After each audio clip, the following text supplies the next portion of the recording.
Okay.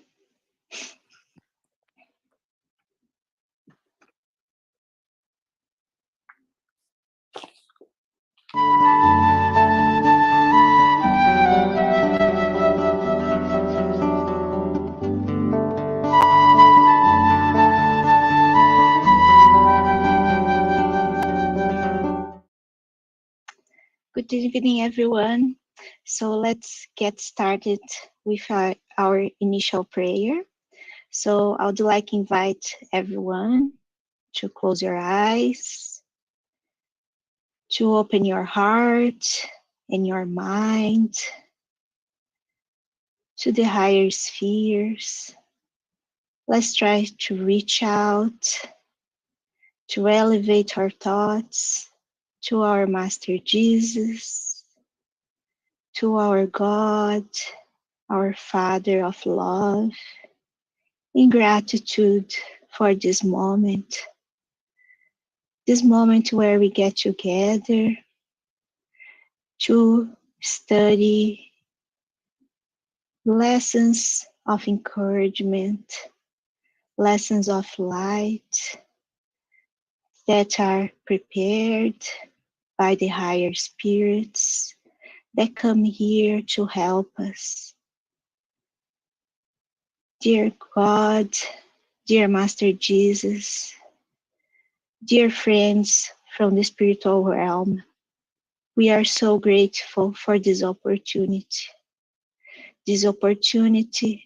to bring peace to our hearts, to find enlightenment, peace, and to remind the words of our Master Jesus when he says that if you are together to study my teachings, I'll be here with you. So we thank you, dear God, for this opportunity. We ask the good spirits to stay with us during this meeting. We ask to receive, to be open to their intuitions so that each one of us can grasp the simple teachings that are helping us to move forward in our daily lives. That's going to help us to walk in the right path, in the path of good, in direction to the light. Please, Master Jesus, bless us tonight and always. So be it. Okay.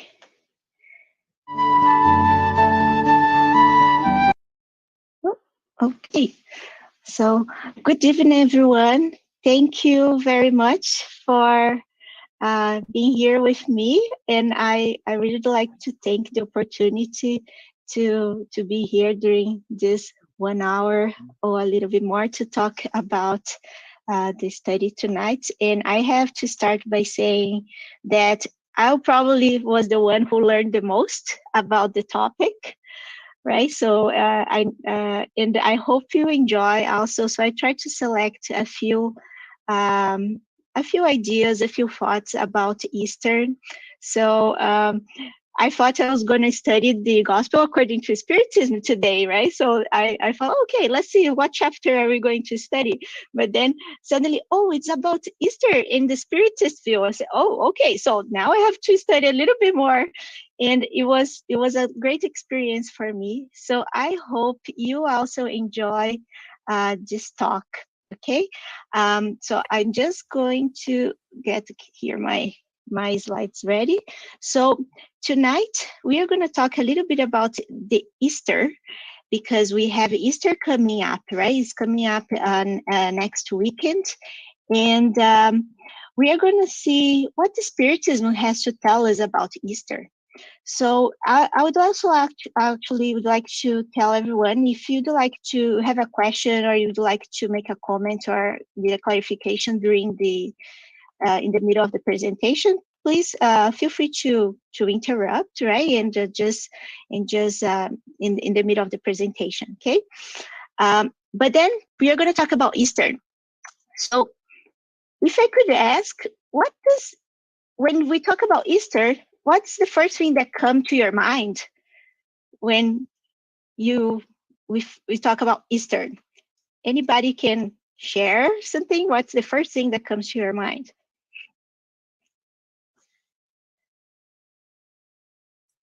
Jesus crucifixion. Yeah. Resurrection. Yes. Resurrection. I think about hope. Yeah. About Hope. hope. Yes, hope. That's right. I have an 8-year-old. He'll probably say that Eastern reminds him chocolate eggs. Maybe the first thing he could come to his mind, and for many people it is right. It is a more kind of commercial holiday, right? But today, we are going to talk about the origins of Easter a little bit, to then understand the context of Easter, and then move towards what Spiritism can tell us a little bit about this holiday. Okay, so let's then look here. So first, I think the first thing that's interesting to know is that Spiritism. Let me just do one thing here. Yeah. So the first thing that oops we should remember about Eastern is that Eastern is a holiday that is actually celebrated by both Jewish and Christians, right? And the Eastern holiday, the holiday existed way before Jesus' time, so it starts to be celebrated by the Jews, and they call that Passover, right? So it coincides with our Christian Easter. So Passover is a celebration where Jewish people celebrate the liberation of the Hebrew people from slavery in ancient Egypt. And that's when the time that they were led by Moses, they left Egypt and they moved to become a nation. They moved out of Egypt. So they celebrate this process that was a very painful process, right? So they suffered a lot, and they had in the history they have this celebration to remember how their ancestors came up to become free. And he also remember this holiday for the Jewish people also reminds them about the moment when the angel of death passed over the doors, the houses of the Hebrews during the 10th plague of Egypt. So remember that at that time there were 10 plagues, right? And that were signs, that were warnings for the Pharaoh to free the Jews, but he didn't listen to it. In the tenth plague was the plague where it was advised. Moses went to the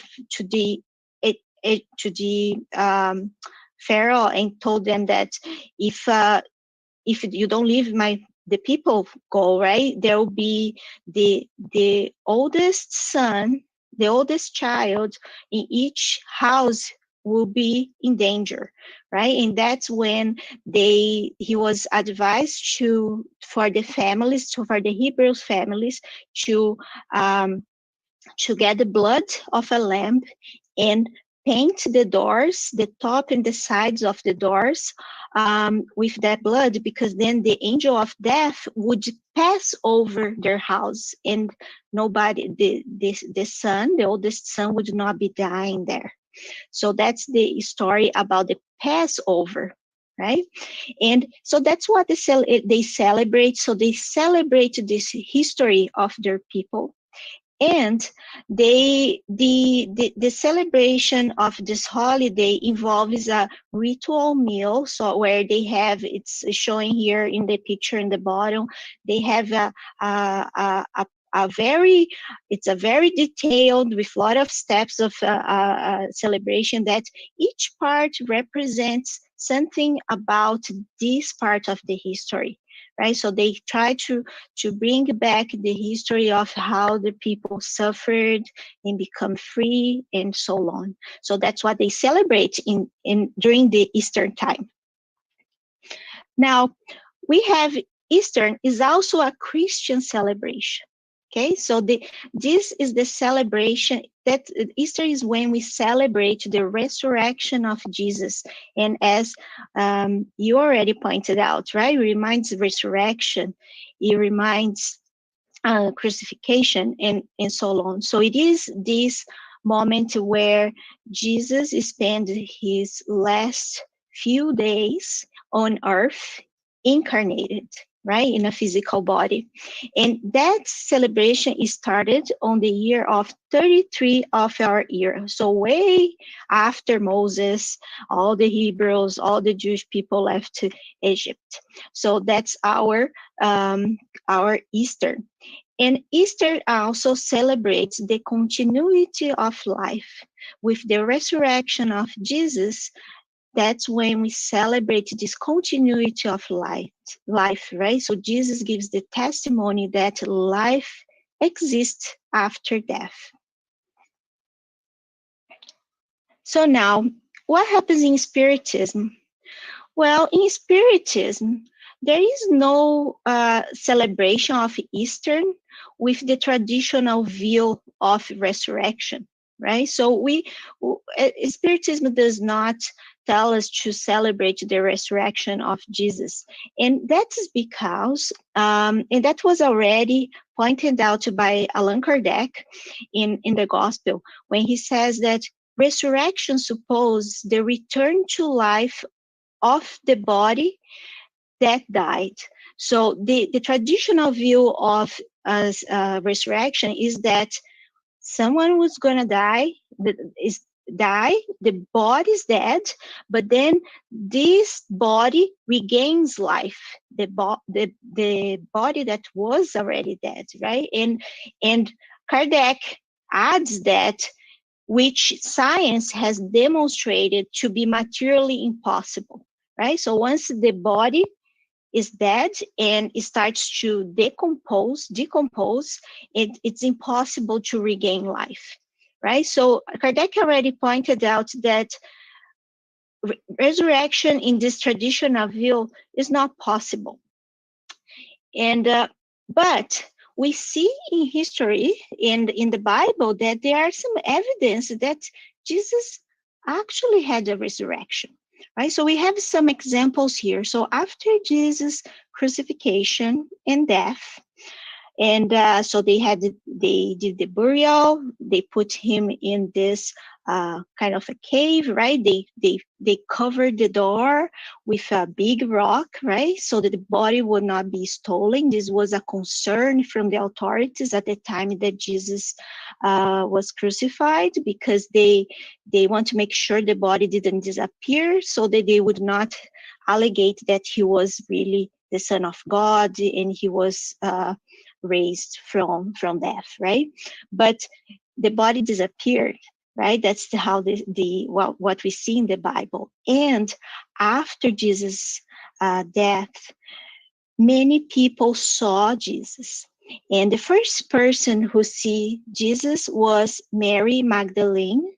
So 3 days, right? 3 days after crucifixion. So Jesus was crucified on a Friday, right? And he died on a Friday. And on Sunday morning, she goes to to where he is buried to try to clean. They have some procedures in their Jewish tradition, right? To clean the body and things like that. And she sees that the body disappeared. And an angel appears to her and said, "Don't be scared.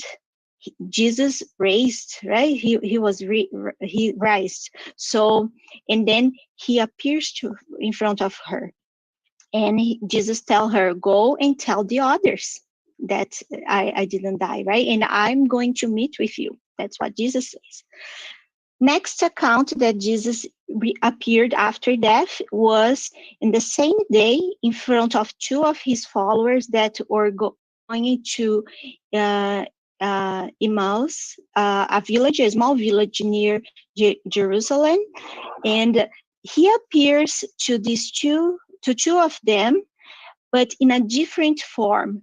So the two are walking to this village, talking about everything that happened, and suddenly, um, suddenly, Jesus appears to them, but they don't recognize that he was Jesus, and they just came reach out, just came close and say, "Oh, what you guys talking about?" And said, "Oh, we are talking about everything that's happening this past weekend, right? And about the death of Jesus." And he said, "Oh, I didn't know about that." And he, and then they said, "Oh, you might be the only one here around here that doesn't know what's going on."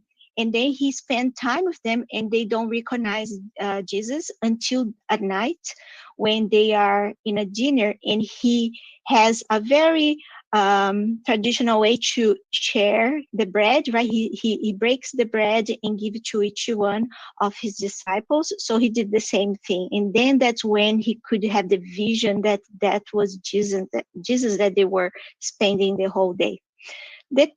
Another time where Jesus appears is in front of the disciples, the 11 disciples, right? And while they were at dinner. So they were in this house, and he just appears to them. So that's when the followers, giving all these events, the earlier followers of Jesus did believe in resurrection. They believed that Jesus had to come back to life, in his own body, which had a real bodily characteristics. They could see him, they could touch him at sometimes, and he had even a voice. So that body had a voice. So they had pure conviction that resurrection had occurred. But Spiritism has another explanation for that, and that's what we're going to see next. So, for Spiritism, um, Jesus showed. For Spiritism, we understand that Jesus showed himself with his perispiritual body. So, what is perispirit? Perispirit is this semi-material substance that serves as a wrapping for our spirit, for our soul.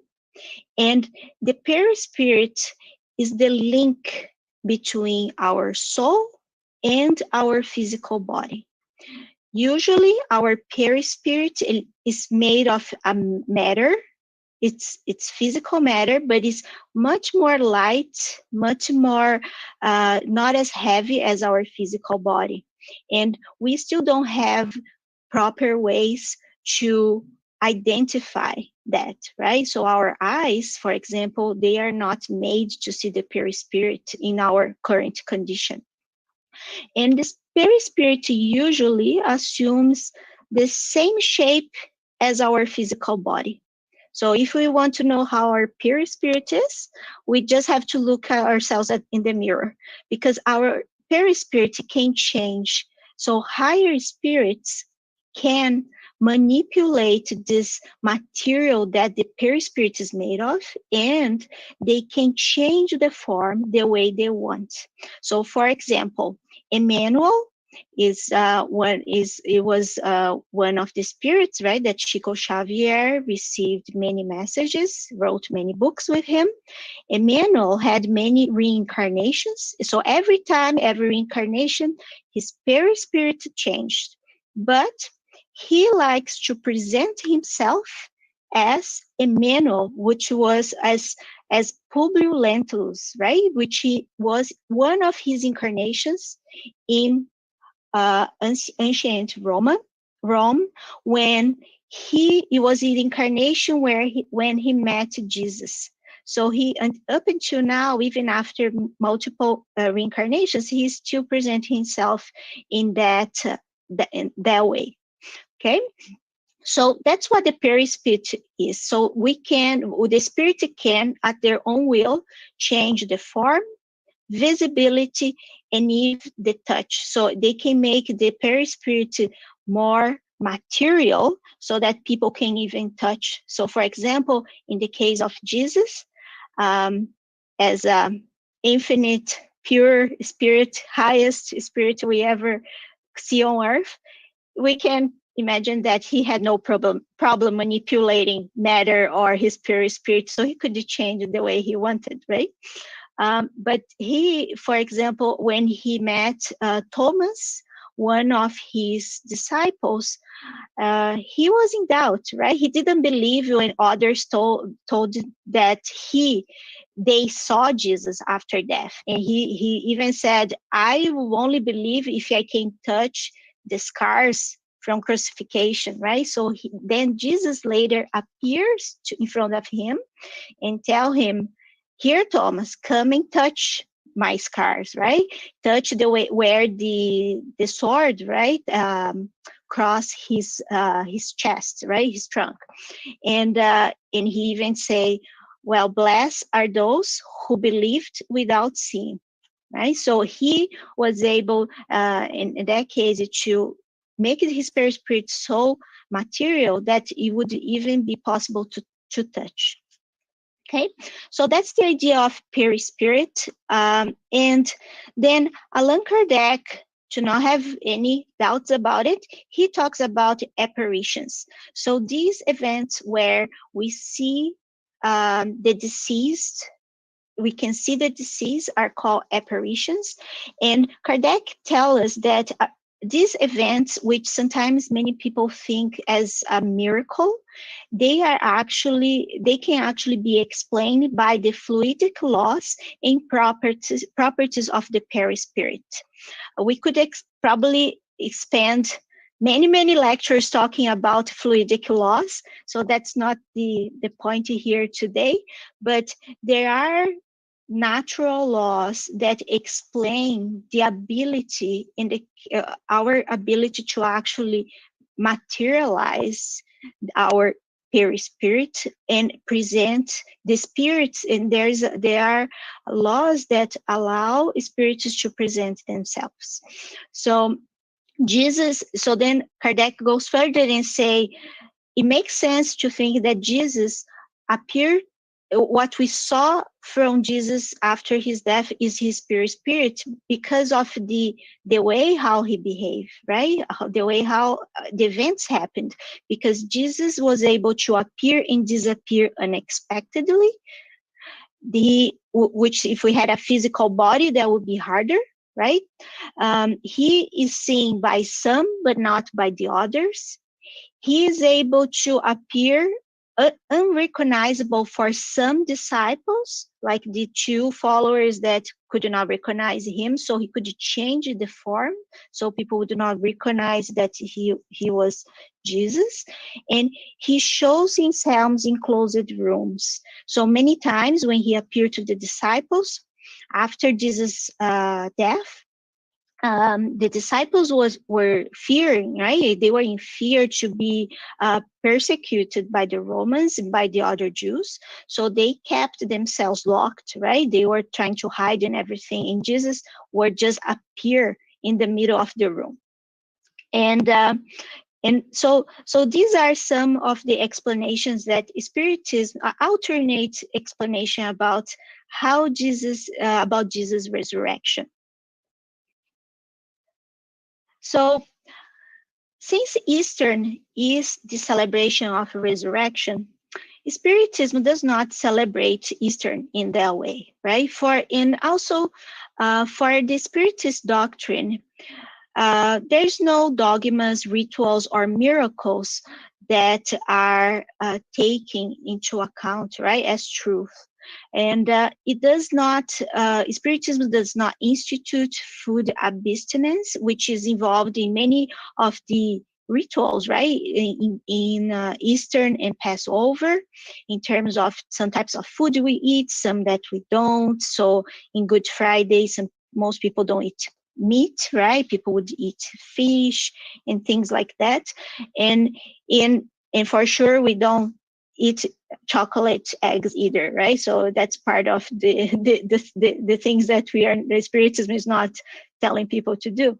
And it does not have also a celebration. Spiritism doesn't have a celebration that's linked to commercial or civic holidays, right? So for Spiritism, Eastern should be faced as every single day in the year, right? So as any other day of the year, Eastern should be a time for reflection and study, for reaffirmation, um, for reaffirmation of the commitment to the master teachings, so that each one of us can build the kingdom of peace and love exemplified by him with ourselves and around us. So the idea is that it is one more day in our lives where we have the opportunity to learn new things and to reflect in our actions and try to improve a little bit more.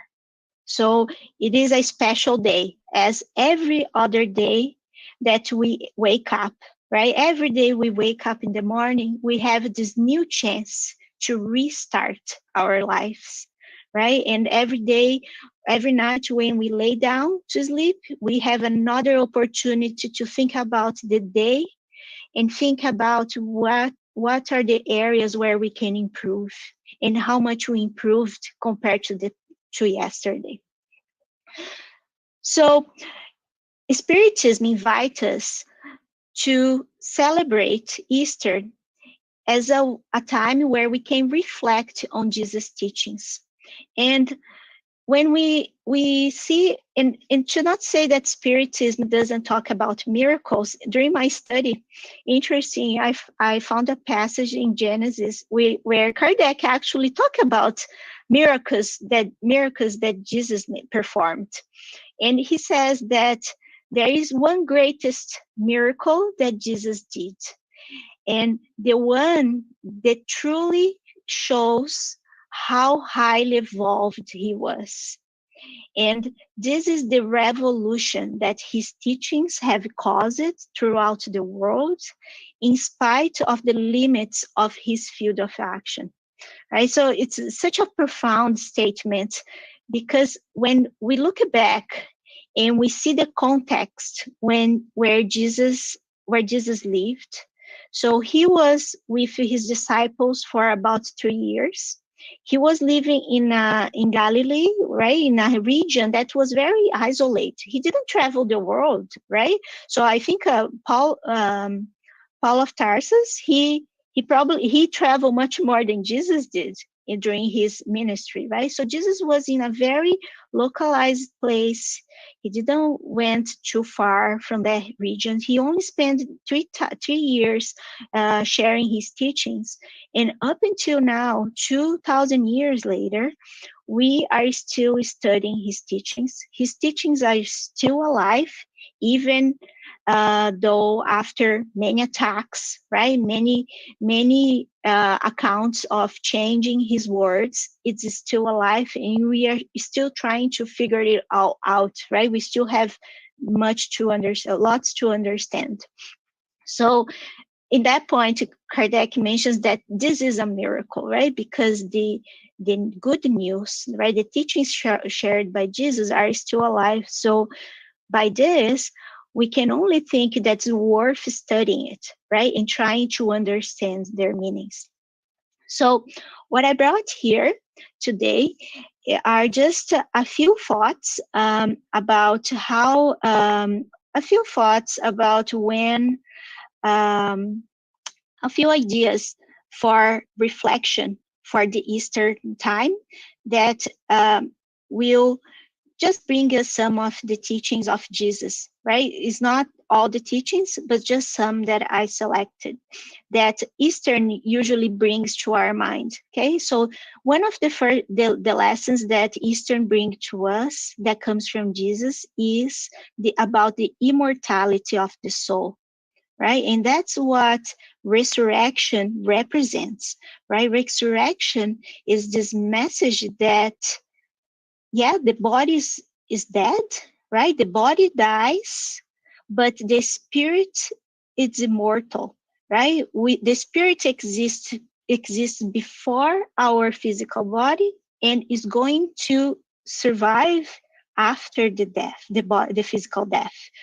And we have this message here from Emmanuel that talks about how Jesus appeared, right, in his resurrection, right, after crucifixion.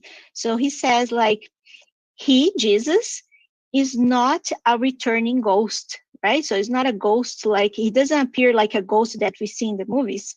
Excuse me.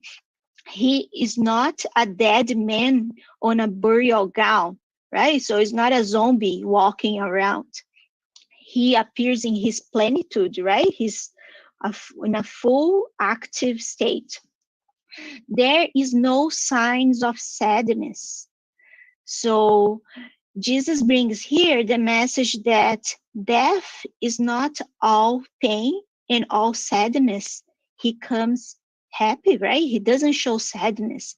He does not spread terror or mourning. So he does not come back. He does not come back after death to tell how much he regretted coming, how much he regretted the suffering he went through. No, he's not mourning, right? The master radiates jubilant love and cries out, "Hail!" Right? Hail is a greeting, right? It's a greeting of joy when you see somebody that you are happy to meet or see again. It's a happy greeting, right? So, so that's how Jesus appears after the death. So he shows not only the immortality of the soul, but he shows a positive perspective about this life after death. And that's a key message because that changes the way how we see, right, the end of our life and the new beginning. Is it changes the way how we experience this this transition between incarnated and discarnated states. So immortality of the soul. Another teaching that Jesus brings to us during Easter time is humility. So during the Last Supper that he had with the disciples before being crucified, Jesus washed the disciples' feet. So before the supper, right, which was before the supper, he that was the supper that the Jews were celebrating, right, the Passover. He stand up and he go wash everyone's feet, and that brings that he does that to teach us an important lesson, which is humility. He tells to his disciples, right? He asked them, "Do you understand what I'm doing here?" And at the beginning, they found it was strange, right? Because washing people's feet was a work for the ones that are in the lower in the hierarchy, right? So we would expect that the disciples would wash Jesus' feet, but no, it's the master who is doing that. So he said, "Now that I, your Lord and teacher," so Jesus state there that he is above them, right? Because he is the teacher and they are the apprentices. I have washed your feet. You also should wash one another's feet. So he's telling us here to to um, to say, listen. In that case, he telling us that we should help one another regardless of our position, regardless of our economical position, our social position. If we might be in a position of superiority today and another different in a different position later. That doesn't matter. We should help each other, and that's by helping each other that you are doing good. That you'll be following my teachings. So he's teaching their humility, and that's a lesson that we can take in our days when we could find, right? We could try to use every opportunity where we can help others to help, right? And that's a big lesson, right? Imagine if every one of us, right, in the whole world was able to make small acts of kindness and help others, how much our world would be improving so fast. So humility is another lesson. Another lesson that comes in the Eastern time is about the three revelations. So remember, Easter time happens is same time that we celebrate Passover, which is related to Moses, right? So the first revelation is the revelation that came from Moses about the Ten Commandments, right? And the body of laws, divine and earthly laws that were created to help guide the Hebrews into a society that was seeking for knowledge and moral behavior. So the Ten Commandments is this revelation that help humanity to progress in a good way, right? So it is a message of liberation from ignorance and affliction. So we relate with the Passover, and that's what the Passover represents, right? The liberation of the Hebrews from slavery and in the search of the one God, right? And being obedient and improving knowledge and moral behavior. So this is the first revelation. And the second revelation comes from Jesus' teachings, right? And the Passover when that Jesus was celebrating before his crucifixion was a moment where Jesus gives his last messages as while incarnated around us about the victory of life over death and the sacrifice for truth and love. So during the Last Supper, Jesus tells the disciples that he is going to die because his time had arrived to die, right? So he tells them that that was necessary, but he tells very clearly that he will always be with them because life would not end with the death of the physical body. So that is the second revelation that life, we are spirits, right? Life continues, and truth and love is the way for us to follow, to reach a full happiness. And there is a third revelation. At the same moment during Easter, during Passover, this last Passover that Jesus was around us incarnated, he talks about a consoler. This is in John 14. He says to his disciples, right? So I'm going to die, but I will ask the Father, and he will give you another comforter to help you and be with you forever, the Spirit of truth. So he's telling us, I am leaving. I won't be here in this physical body with you, and I'll probably won't come back because he never says he'll come back, right? But he says he's going to send someone else. He's going to send this comforter that is going to tell. And later he says in the scriptures that this comforter is going to tell all the things that I could not tell you now because you are not ready. You are not prepared to take everything in.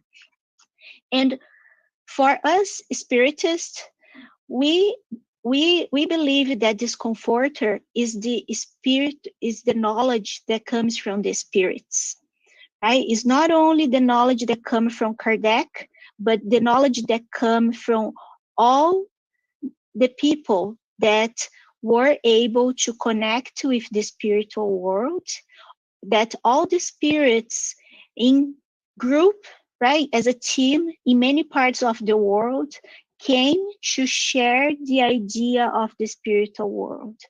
So they came, they came to give the message that, yes, it is true. Life, it's a victory over death. Truth and love is the way to go. And this life is just one part of our existence. There's much more after this life. And this is the knowledge about the spiritual life, which could be considered our third revelation.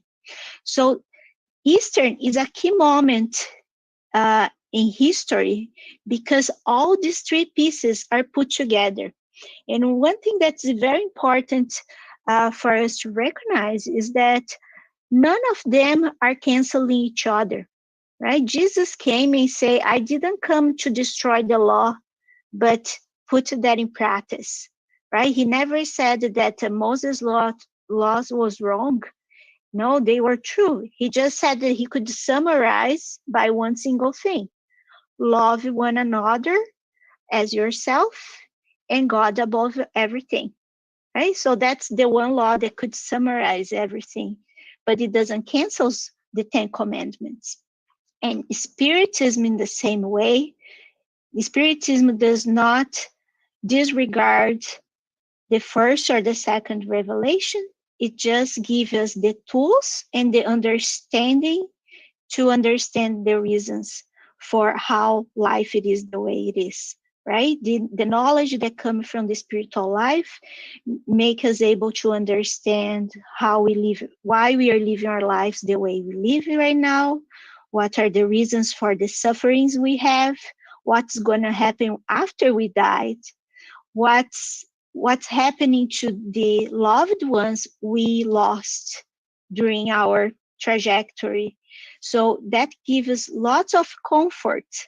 And that's why Spiritism, the knowledge of the spiritual life, is our comforter.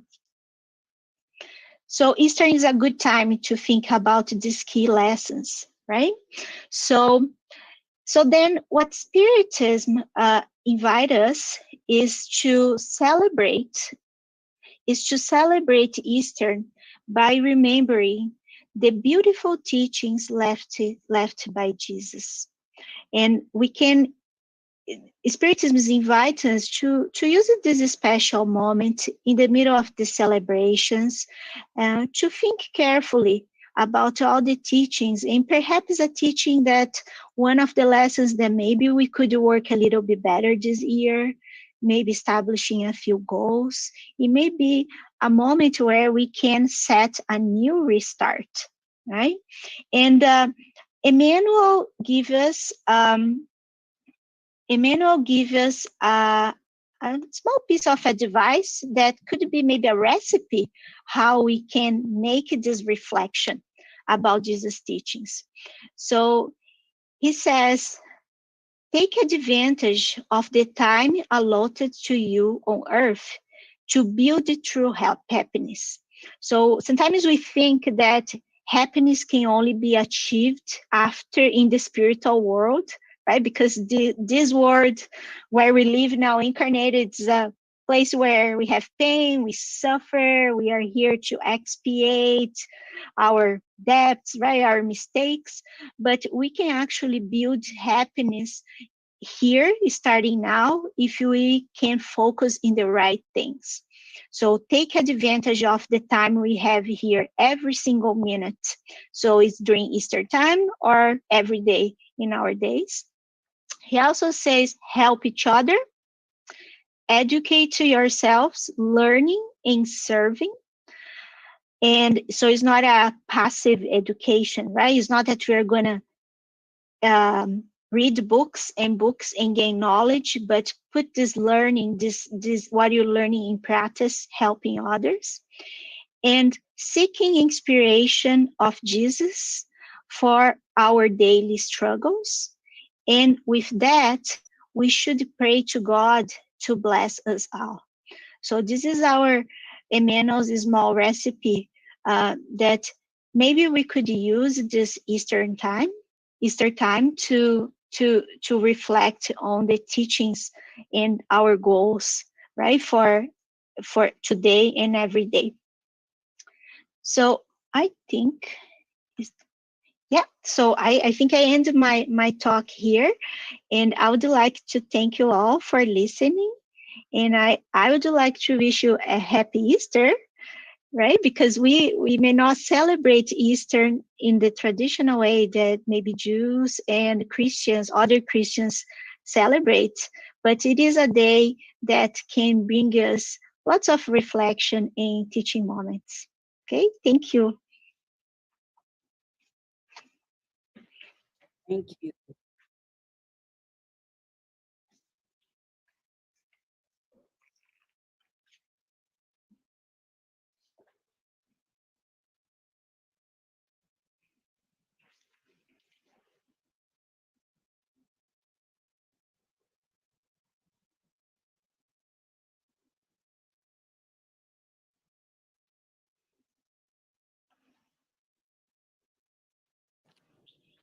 For me, uh, for me, the most interesting is the fact every day should be Easter in our heart to follow the Christ example and put in action love, education, and serving people. And thank you so much. Yeah. It's so beautiful. Thank you. Oh, thank you. Yeah, that's right.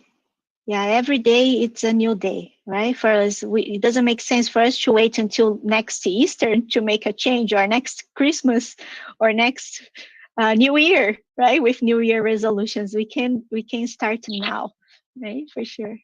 Exactly. Yeah.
Hmm.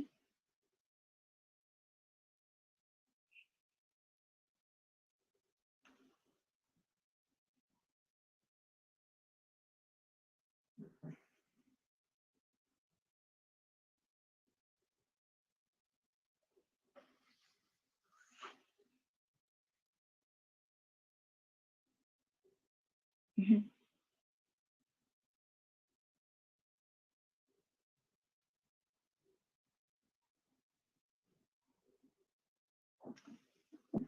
Who's staying? Yeah. Hmm. Yeah.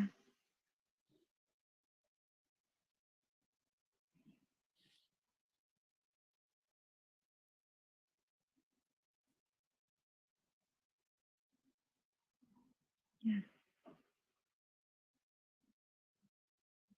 Yeah.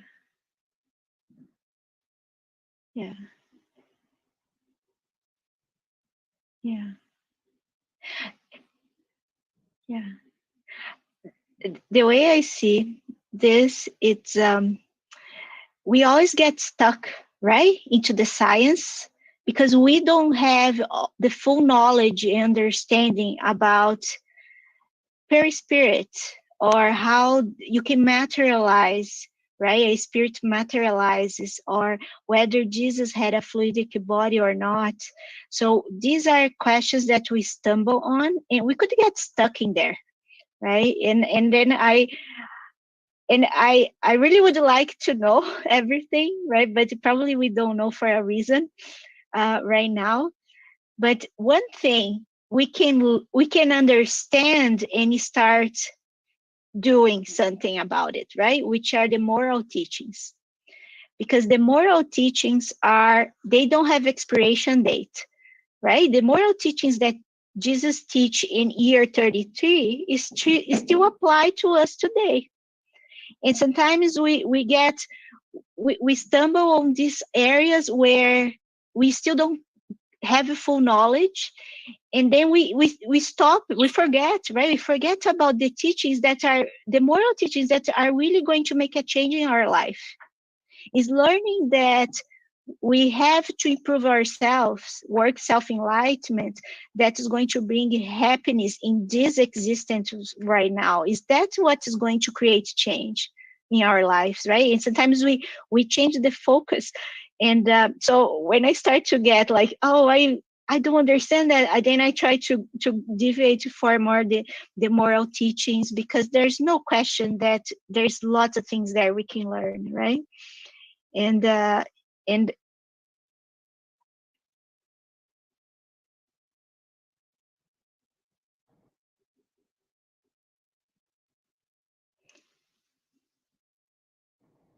exactly. Yeah. For me, one thing, another thing about the Christ come and die for us and live here on earth is this increase my faith in the hard moments of my life. He came here. He lived. He had the same some problems we have here. He had too, and he can understand our pain in the moments of difficulty. And Mm-hmm. when I think about that, when I feel really not, when I feel down, I remember Christ came here, and in some moments, uh, maybe he felt like I'm feeling on that moment, and he understands, and he knows how much help I need. He Yeah. knows how to help me, and this Yeah. No, that's what I increase said. my faith and make me stronger. Yeah. Yeah. And he set the example, right? How we should Yes, deal in these moments where we have a problem, when we are suffering, right? yes, Because Jesus had faith, showed that you should have faith, and hanging there, right? And yeah, and hold, because the suffering, the resurrection also represented this overcoming of suffering and pain, right? It shows that all the pain has a start and an end. So we just have to be faithful and resilient, because there's a it has an end. You'll have an end, and after that is when we can reach happiness, right? Yeah. Okay. Um, Rafael, how are we in time? Um,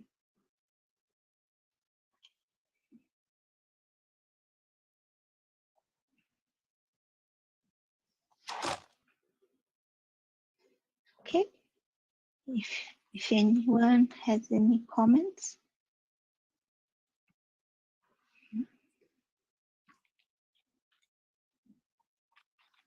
Mhm. So just remembering that the passes is a way, right, where we can a form of transfusion of energies, where we can have our own energy cleaned, right, and recharged to find more balance, right? So let's focus on the guidance, right, on the guided video. Okay.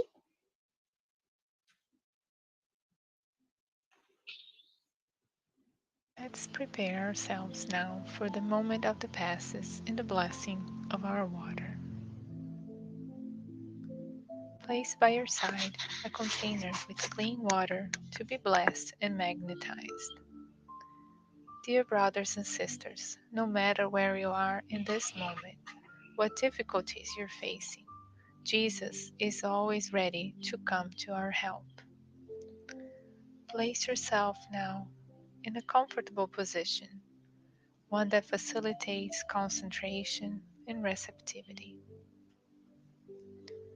Breathe slowly and calmly. Inhale and exhale. Inhale and exhale. Fill your lungs with air and release slowly. Let the energy of tranquility and peace penetrate your lungs and circulate throughout your body. Your soul, in harmony with your body, feels peaceful and at peace. Let us think now about the passage of Jesus among us. In a beautiful and clear day, the golden rays of the sun illuminating the joyful landscape, multicolored flowers, bouncing, chirping birds fill the landscape with optimism. The news of the cures brought a crowd of needy people around Jesus. Suddenly, Jesus appears, calm and serene. His white tunic is light and long all the way up to his feet. At the sunset, all those who were sick and affected by different diseases were brought to him, and Jesus, laying his hand on each one, healed them, as narrated in the Gospel of Luke. Let's mentalize now Jesus approaching us in this moment, placing his friendly hands on top of your head. Feel the presence of this Divine Master right with you, feeling like a waterfall of pure and crystalline waters start to fall from his hands, coming from his love to bathe you, falling on your head, streaming down your shoulders, bathing your whole entire being, bringing you peace, serenity, and balance, cleaning all impurities and pacifying yourself. Feel these waters bathing you, cleansing, and purifying. Breathe. Now think of Jesus as a sun right before you, his light, his warmth, embracing you, enveloping you. Feel the healing emerging, emanating from Christ towards you. He hears your prayers. Trust him. His love is infinite. He is always by your side, protecting, offering everything you need. Trust him. Feel and absorb all these magnificent healing energies coming from Jesus in this moment. His light surrounds and embraces you. Feel these energies running throughout your body. Feel yourself re energized, strengthened, and at peace. Dear Lord Jesus, our divine friend, extend your generous hands, Lord, and transform these waters into remedies for our physical and spiritual ailments. Hold us, Jesus, in your peace. Extend your vibrations of love for the benefit of my home, dear Lord. May peace, health, tranquility reign here with my family. We give thanks to you, Jesus, and pray that you stay with us today and always. Thank you, God.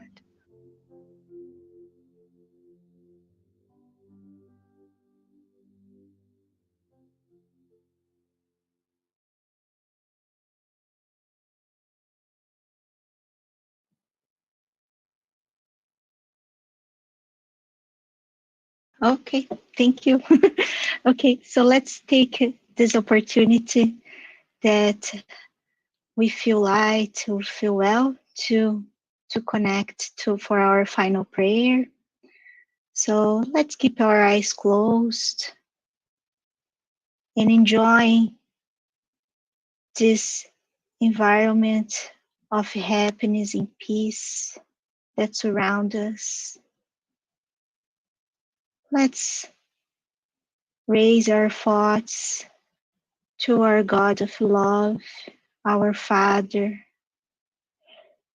that look upon us, waiting for us to evolve, to improve ourselves, that watches every step on our way.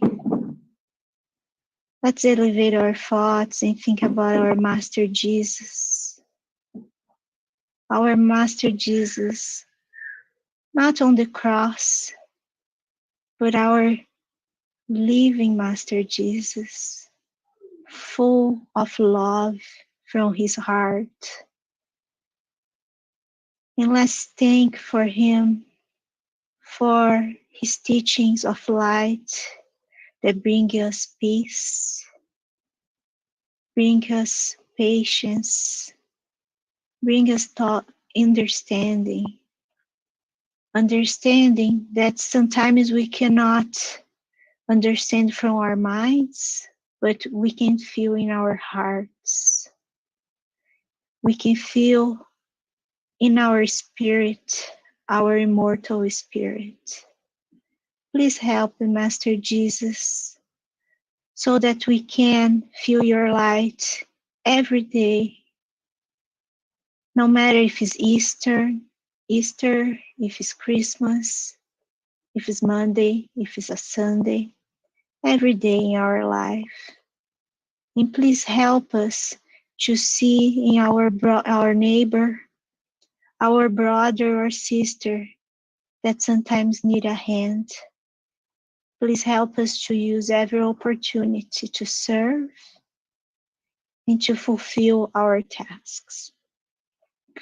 We ask the good spirits to also bless our homes, our family, each one of us in different parts of the world, but we are united in one thought. We are united in one emotion. Please help us to keep this environment of peace and spread this inner peace around us every day, in every place we go, in our homes, at work, school, so that we can share a little bit of our joy with others. We ask for the blessings for today and every day during this week, and that your light, Master Jesus, may follow, illuminate our path during this week. So be it.